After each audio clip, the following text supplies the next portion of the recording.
Doodlebud here. The other day I did an ink showdown between the Lamy Dark Lilac and then this one here, PenVenture exclusive, the Desert Rose, to see how close it was to the Dark Lilac. If you want to see that video, I'll put a thing up here or a link in the description. I did ask during that video, I was looking for a black ink. There are some very nice black inks that I like. I really love them. But the Sheen got me thinking. I like the gold sheen action that these have. But if there could be a black ink with the gold sheen, I just thought that might look really cool. I have no idea if it's going to look cool, but I thought I want to try that. So I asked folks in the video, drop a comment if you have an idea of an ink that could do that. There was lots of recommendations. Diamine Good Tiding from the Ink Vent Calendar was the #1 recommendations. There were some others. I checked around the local stores. I couldn't find that one, but there was one ink that was recommended that was available at a local store, and I had to go there to pick up a gift. That's this stuff here. This is by Dominant Industries. They're base black, and a viewer told me it's a nice black, it has a gold sheen, you should try it out. I purchased this at Buchan's. It's a local stationary pen shop in Vancouver, the Kerrisdale area, very nice part of town. And best of all, they also had a little station, small little table. I should have taken a picture, but little table, just a couple little bits of paper on there, a couple little small books, a dip pen, and then a glass of water to rinse it off. And they have all sorts of tester inks. I think pretty much every ink they have on the shelf, there's a tester bottle. So you can go, they have a book as well. I couldn't find the book, but they have a tester bottle. You can go over, take it to the little table, do a dip test, write in the book, and give it a look. So I did actually get a little sneak peek of this stuff. It's unopened, haven't opened it yet, but it looks like it's going to do the trick. So I'm going to try this out and see if this is a nice black ink with the gold sheen, and then find out, first of all, do I even like it? In order to do this, I'm going to have some test pens. I picked out a couple. I figured we'll do a nice little medium nib. This one here is by Eureka. They make some really, really cool pens. Their stuff sells out incredibly fast, but this is the nice pen, just a medium nib. Nothing too crazy, but just a standard nib. So let's see if we get some sheen out of that, because sometimes you have to have a super, super wet pen or a stub or something like that to get sheen, but I thought medium's very popular. Let's go with this one. As you can tell, I was getting my pens cleaned out and ready beforehand. Specifically this pen here, this is the Monteverde Ritma. I was cleaning it out, I left it inked, but I have to tell you, I love this pen. It's a cool little pen, has a wonderful stub nib, but there's one thing on this pen that really sucks. And that is the converter that it comes with. I took this thing apart. I've been trying to clean this thing forever. There's some dried ink, as you can see in here. I even took some fairly drastic measures.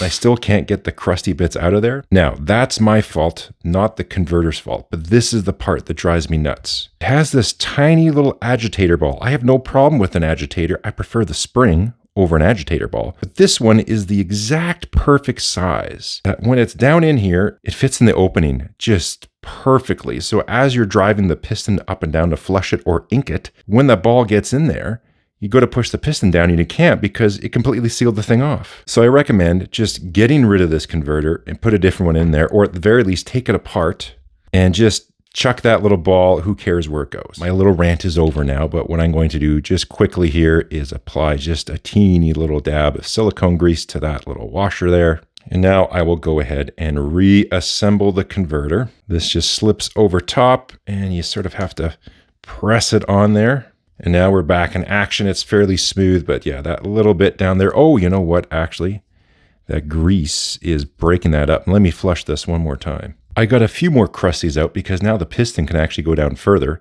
and it was sort of rubbing against there. This has a nice little 1.1 stub, which I absolutely love on this pen. Let's see if I can do a nice job of cutting this open.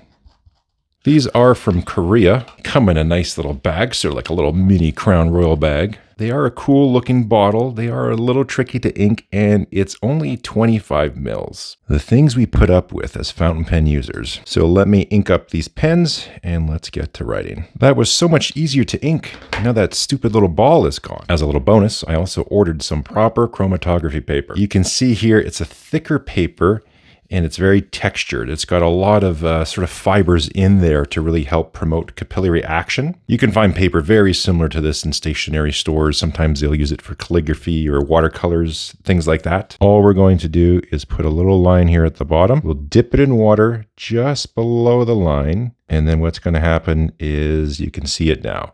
The water through capillary action will wick up the paper, and it's going to separate the dyes that are in here, depending on the actual weight of the molecules, the polarity of them as well, how they interact with the water.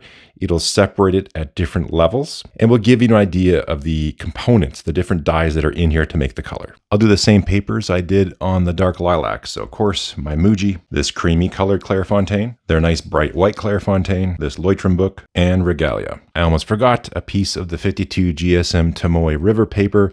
This is the new stuff. After I finish with this stuff, I'll break out a few other blacks just for a comparison.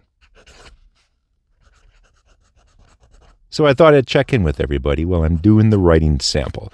I've been doing this channel for over 5 years now, about 5.5 years. It really blows my mind. I started this channel just because I was bored during the pandemic and I had absolutely nothing to do. But here we are closing out 2025. And one thing I thought about is I need to switch up a little bit of the direction of the conversation from time to time. All of my videos are purely me telling everybody what I think and what my thoughts are and opinions and all that stuff. It's an extremely one-sided conversation. I don't think that's a healthy thing. Doing lives is one way for me to interact better with my viewers. Unfortunately, when I'm free to make these videos and I look at the demographic where everybody is located around the world who watches me the most, and pretty much everyone's going to be sleeping when I have the time to do this. So lives just don't work well for me. I think I've done 1 or 2, and that is about it. But I thought maybe we can do an Ask Me Anything. They call it an AMA. So this is a chance for people to put some questions out there. And then I can do a video all geared towards answering people's questions. So don't leave a comment in this one about the questions, but I'll do a separate video to collect some input from everyone who watches. And I appreciate everyone who is watching and subscribing and leaving comments. And even if you never left a comment, never hit a like, never hit subscribe or nothing, but you watch them, I want to say hi to you too, because this has been a bunch of fun for me, and I hope my videos are helping everybody and help you fix your pens and figure stuff out. And before you pull the trigger on a pen, you sort of want to know as best you can what it's like. I hope my videos help you with your decision-making process. But like I said, it's all just me talking like it is right now. So I'm going to do a separate video where we're going to gather some information, some questions that viewers will have. And I'd love to do one where I can do and Ask Me Anything. So stay tuned for that. Also, let me know if you do think that's a good idea. I think it'd be fun for me to do. I'll stop talking now. We'll let the ASMR folks enjoy this last part of the video.